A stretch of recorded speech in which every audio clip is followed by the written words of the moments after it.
আমাদের ফিকির এটা, আমার জিন্দিগির মেহনত এটা, আমার জীবনের স্বপ্ন এটা। আমার দেশের কিশোর যুবক আল্লাহর দিকে ফিরবে ইনশাআল্লাহ, ইনশাআল্লাহ।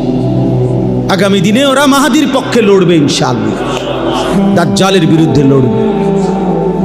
গাজা এবং ফিলিস্তিনের শেষ মুসলমানটাও শহীদ হলেও আর একটা মানুষও যদি বেঁচে না থাকে, মাটির নিচের একটা মুজাহিদও যদি শহীদ হয়ে যায়, তবুও বিশ্বাসী ইয়াকিন রাখতে হবে বিজয় ফিলিস্তিনের হবে ইনশাআল্লাহ, বিজয় হবে ইনশাআল্লাহ।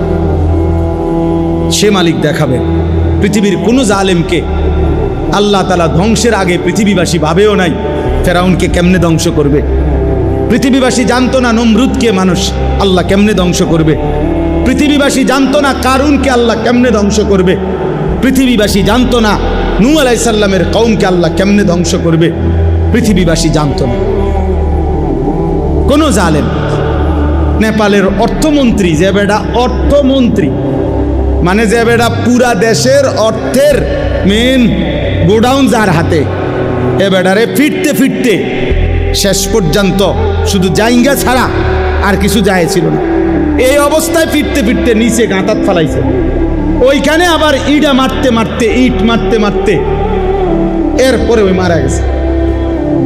মন্ত্রী এবং মন্ত্রীর পরিবারের সদস্যরা হেলিকপ্টারের রশির মধ্যে ঝুলতেছে বাঁচার জন্য। সারা পৃথিবী দেখে নাই। এটা কত 300 বছর আগের ঘটনা না 30 দিন আগের ঘটনা? এক সপ্তাহ হয়েছে।